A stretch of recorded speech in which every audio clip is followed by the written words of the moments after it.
ஐயனார் துணை சீரியலில் டுடே எபிசோடில் நம்ம சேரனோட கல்யாணத்தை பற்றி வீட்டில் எல்லாருமே பேசிக்கிட்டு இருக்காங்க. சந்தாவுக்கும் உங்களுக்கும் சீக்கிரமாக கல்யாணத்தை பண்ணி வச்சிடலாம். ஏன்னா நீங்கள் கல்யாணத்தை முடித்தா மட்டும்தான் பாண்டியும் வானத்தையும் சந்தோஷமாக கல்யாணம் பண்ணிக்க முடியும்னு அப்படின்ற மாதிரி சொல்லிக்கிட்டு இருக்காங்க. எனக்கு இப்போதைக்கு கல்யாணம்லாம் வேண்டாம் அப்படின்ற மாதிரி நம்ம சேரன் சொல்கிறாங்க. சேரன் சொன்னதை கேட்டோன்னே மொத்த பேரும் ஷாக் ஆகுறாங்க. சந்தாவோட வீட்டில் நிறைய பிரச்சனை இருக்குது. அவங்க அப்பா அம்மா சம்மதிக்க மாட்டாங்க. ஏன்னா சந்தாவை அவங்க மாமாவுக்கு கொடுக்கலான்னு சொல்லிட்டு தான் எல்லாருமே பேசினாங்க. சந்தாவுக்கு அவங்க மாமாவை பிடிக்காமத்தினால தான் சந்தா இங்கே ஊரில் இருந்தே இங்கே வந்துடுச்சு. இப்போ கல்யாண விஷயமா அவங்க வீட்டாளுங்க கிட்ட பேசினா கண்டிப்பாக ஒத்துக்க மாட்டாங்க. அவங்க அம்மா அப்பா இல்லாமல் சந்தாவை எப்படி கல்யாணம் பண்ணிக்கிறது அப்படின்ற மாதிரி சேரன் சொல்லிக்கிட்டு இருக்காரு. நம்ம நடேசன் இருந்துட்டு அந்த பொண்ணை ஃபஸ்ட்டு பார்க்குறபோது எனக்கும் வேண்டான்னு தான் பட்டுச்சு. ஆனால் பேச பழகுற போது தான் தெரியுது அது ரொம்பவே நல்ல பொண்ணுன்னு. அந்த பொண்ணை மிஸ் பண்ணிடாதரா, கல்யாணத்தை பண்ணிக்கோ அப்படின்ற மாதிரி சொல்லிக்கிட்டு இருக்காங்க. அதுக்கு அடுத்ததாக நம்ம சேரன் இருந்துட்டு நிலா பேசின வார்த்தையை யோசிச்சு பார்க்குறாங்க. இல்லைப்பா, எனக்கு கொஞ்சம் டைம் வேணும். இதுக்கு முன்னாடி தான் அண்ணனை விட்டுட்டு தம்பி கல்யாணம் பண்ணதுனால எல்லாரும் தப்பாக பேசினாங்க. ஆனால் இப்போ அப்படி இல்லை. எனக்காக சந்தா இருக்குது. பாண்டிக்கும் வானதிக்கும் கல்யாணம் வேணா பண்ணி வச்சிடலாம் அப்படின்ற மாதிரி சொல்லிக்கிட்டு இருக்காங்க. எத்தனை நாள் ஆனாலும் சரி, எத்தனை வருஷம் ஆனாலும் சரி, நீங்கள் கல்யாணம் பண்ணதுக்கு அப்புறமா தானே நானே கல்யாணம் பண்ணுவேன் அப்படின்னு சொல்லிட்டு நம்ம பாண்டி சொல்லிட்டு அங்கேருந்து போகிறாங்க. இதை கேட்டோன்னு மொத்த பேரும் ஷாக் ஆகுறாங்க. அதுக்கு அடுத்து தான் பார்த்திங்கன்னா, அண்ணன் கொஞ்சம் யோசிக்கலாம்ல அப்படின்ற மாதிரி சொன்ன உடனே, இல்லைப்பா நான் யோசிச்சுட்டேன், முடியாது அப்படின்ற மாதிரி சொல்லிட்டு போகிறாரு. ஏன் இவங்கெல்லாம் கல்யாணம்னா பயப்படுறாங்க, பேசாமல் விடுங்க நானே பண்ணிக்கிறேன் அப்படின்ற மாதிரி சொல்லிக்கிட்டு இருக்காங்க. பல்லவா விளையாடிட்டு இருக்காத அப்படின்ற மாதிரி நம்ம நிலா தேடிட்டு இருக்காங்க. எல்லாரும் போனதுக்கு அப்புறமா நிலா இருந்துட்டு பல்லவன் கிட்ட எக்ஸாம் வேறு நெருங்கிட்டு இருக்கு, நீயும் பாய்ஸ் குரூப்புன்னு சொல்லிட்டு மெசேஜ் பண்ணிகிட்ருக்க, இந்த விஷயம் எனக்கு தெரியாதுன்னு நினச்சிக்கிட்டு இருக்கியா? ஒழுங்காக எக்ஸாமில் படித்து முன்னேற வழியை பாரு. ஏதாவது மார்க் அது குறைஞ்சிது, அதுக்கப்புறம் நான் என்ன செய்வேன்னு எனக்கு தெரியாது அப்படின்னு சொல்லிட்டு நிலா ரொம்பவே கோபப்படுறாங்க.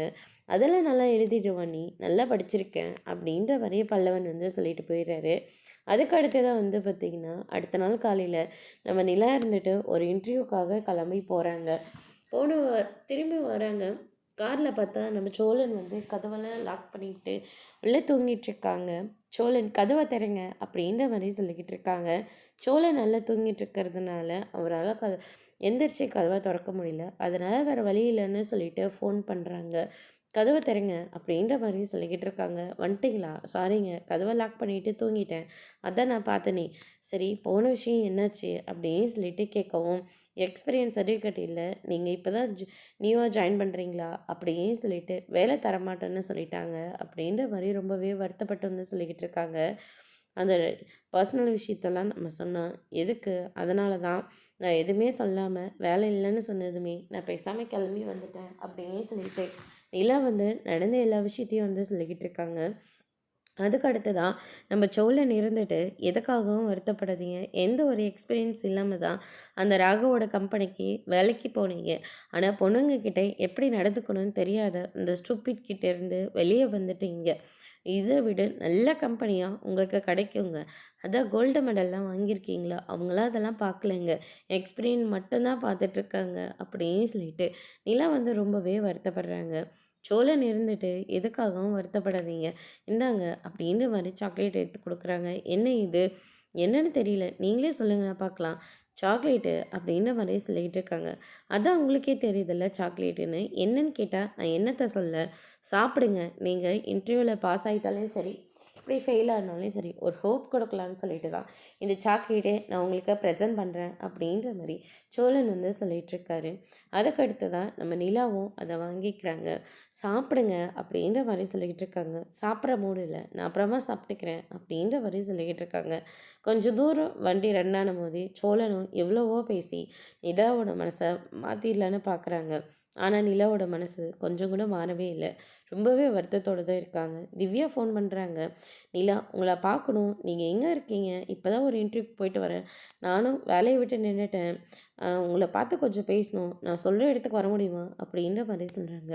சோழன் கிட்ட நிலா வந்து பெர்மிஷன் கேட்குறாங்க. "அதுக்கு என்னங்க போயிடுவோமே" அப்படியே சொல்லிட்டு அந்த இடத்துக்கு போறாங்க. "இங்க தானே வாங்க போலாம்" அப்படியே சொல்லிட்டு உள்ளேயும் கூட்டிட்டு போறாங்க. திவ்யா கிட்ட சோழன இன்ட்ரோடியூஸ் பண்ணி வைக்கிறாங்க. "இவங்கள தான் எனக்கு ஏற்கனவே நல்லாவே தெரியுமே" அப்படின்ற மாரி நம்ம திவ்யா வந்து சொல்லிக்கிட்டு இருக்காங்க. "என்ன விஷயம் திவ்யா?" அப்படின்னு சொல்லிட்டு கேட்ட உடனே, "ஆமா நீ எங்கே இன்டர்வியூ போன?" அப்படின்னு சொல்லிட்டு நிலா கிட்ட விசாரிக்கிறாங்க. நிலாவும் ஆன்சர் பண்ணுறாங்க. "நாங்கள் ஒரு ஃப்ரெண்ட்ஸெல்லாம் சேர்ந்து ஒரு கம்பெனி வந்து ஓப்பன் பண்ணலான்னு இருக்கோம். அதுக்கு ஆளாளுக்கு 5,00,000 5,00,000 வந்து அரேஞ்ச்மெண்ட் பண்ணுறோம்" அப்படின்ற மாதிரி சொல்லிக்கிட்டு இருக்காங்க. "நீங்களும் வேற வேலை தேடிட்டு இருக்கிறதா சொல்கிறீங்க.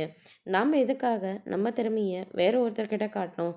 நம்ம நம்மளே புதுசாக ஒரு கம்பெனி உருவாக்கிடலாமே" அப்படின்ற மாதிரி சொல்லிக்கிட்டு இருக்காங்க.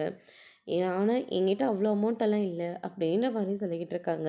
என்ன வே என்ன நிலா எடுத்த உடனே அமௌண்ட் இல்ல, வேண்டான்னு சொல்லிக்கிட்டு இருக்கீங்க. நல்லா யோசிங்க. உங்களுக்கு கொஞ்சம் டைம் குடுக்குறோம் அப்படின்ற மாரி சொல்றாங்க. நிலாவும் சரி நான் சொல்றேன்னு சொல்லிட்டு அங்கேருந்து வெளிய வந்துடுறாங்க. திவ்யா ஃபோன் பண்ணதுமே சந்தோஷப்பட்டீங்க. இப்ப என்னடான்னா ரொம்ப வருத்தப்படுறீங்க. அவங்க அப்ப இருந்தே சம்மதிச்சு அவங்க கொஞ்சம் சேவிங்ஸ் வச்சிருப்பாங்க. அத தான் இன்வெஸ்ட் பண்றாங்க. ஆனா நம்மகிட்ட அப்படி இல்லைல்ல. வேலை கிடைச்சதே இப்ப தான். ஆனா எப்படி என்கிட்ட போய் அவ்வளோ அமௌண்ட் இருக்கும்? எனக்கெல்லாம் இது சரியா வராது. அதனால நான் வேலை தேடி போறது தான் எனக்கு சரியா இருக்கும். அப்படின்ற மாரி சொல்லிக்கிட்டு இருக்காங்க. நிலா பேசினதெல்லாம் கேட்டோனே, சோழனும் ரொம்பவே வருத்தப்படுறாங்க. நம்மளால எதுவுமே நிலாவுக்கு ஹெல்ப் பண்ண முடியலையே அப்படின்னு சொல்லிட்டு. அதுக்கு அடுத்ததா ஒரு இடத்துல போயிட்டு வெயிட் பண்ணிட்டு இருக்காங்க. அதோட இன்னைக்கான எபிசோட் முடிச்சிருக்காங்க. இனி ஐயனார் துணையில அடுத்தடுத்து என்னலாம் நடக்க போகுதுன்றத வெயிட் பண்ணி பார்க்கலாம். Thank you.